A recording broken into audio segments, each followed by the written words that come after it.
الصلاۃ والسلام علیک یا سیدی یا رسول اللہ وعلی آلک و اصحابک یا سیدی یا حبیب اللہ۔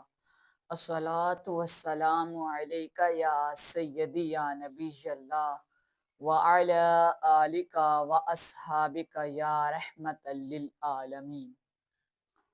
الحمد للہ رب العالمین والعاقبۃ للمتقین والصلاة والسلام على سید الانبیاء المرسلین، اما بعد فاعوذ باللہ من الشیطان الرجیم، بسم اللہ الرحمن الرحیم۔ جتنے بھی سامعین گرامی اور ناظرین، سننے والے اور دیکھنے والے، سب کو دل کی عطا گرائیوں سے پہلے تو رمضان مبارک ہو آپ سب کو، اور دوسرے السلام علیکم ورحمۃ اللہ وبرکاتہ۔ جس طرح سب کو علم ہے کہ اب جو مہینہ آ رہا ہے وہ رمضان المبارک کا مہینہ، یہ وہ مہینہ ہے جس میں جو مسجدیں ویران ہوتی تھی وہ مسجدیں بھر جاتی ہیں۔ یہ وہ مہینہ ہے جس میں میرا رب شیطان کو قید کر دیتا ہے۔ یہ مہینہ نیکیوں کا مہینہ ہے، اور اس مہینے کو رمضان المبارک کا مہینہ کہتے ہیں۔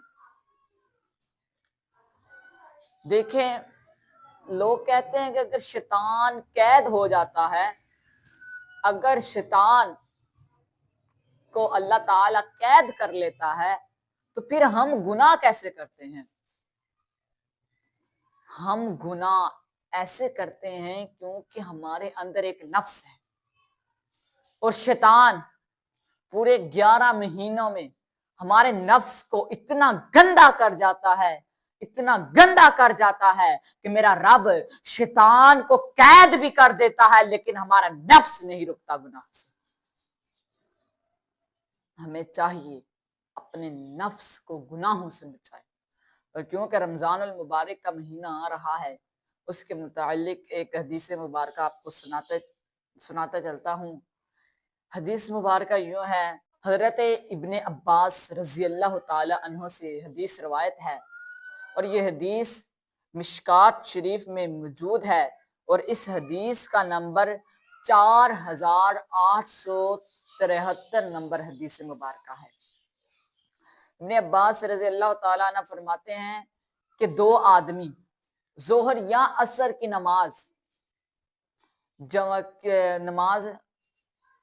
کی جماعت میں شریک ہوئے، ظہر یا عصر کی جماعت میں شریک ہوئے، اور جب جماعت ختم ہوئی تو رسول اللہ صلی اللہ تعالی علیہ وآلہ وسلم نے ان دونوں کی طرف مخاطب ہو کر کہا کہ تم دونوں دوبارہ وضو کرو اور نماز ادا کرو، اور روزے کو پورا کرو۔ انہوں نے روزہ بھی رکھا ہوا تھا، روزے کو پورا کرو اور پھر کسی دن اس روزے کو رکھ لینا۔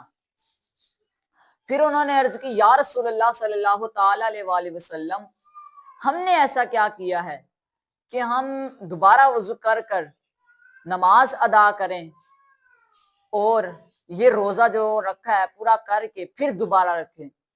تو آپ صلی اللہ تعالی علیہ وآلہ وسلم نے فرمایا کہ تم دونوں نے کسی ایک فلاں کی غیبت کی ہے۔ کہ غیبت کے متعلق حدیث ہے کہ انہوں نے دونوں آپس میں کھڑے تھے اور کسی فلاں شخص کی غیبت کر رہے تھے، تو حضور صلی اللہ علیہ وسلم نے انہیں دیکھ لیا اور کہا کہ تم دوبارہ نماز ادا کرو اور یہ جو روزہ ہے اس کو پورا کرو، پھر کسی دن اس روزے کو رکھ لینا۔ اب آپ دیکھیں، یہ جو حضور صلی اللہ تعالی علیہ وسلم نے فرمایا کہ تم اپنے روزے کو پورا کرو بعد میں، اور نماز کو بعد میں جماعت کے ساتھ ادا کرنا، کیوں فرمایا؟ کیونکہ انہوں نے غیبت کی ہے۔ غیبت بہت بڑا گناہ ہے، یعنی کہ دو بندے آپس میں، دو آدمی آپس میں گفتگو کر رہے ہوں، لیکن بیچ میں کسی فلاں شخص کی غیبت کریں کہ وہ ایسا ہے، یہ ایسا ہے، وہ ٹھیک نہیں بندہ، اینج تو اونج، اس طرح یہ غیبت ہوتی ہے۔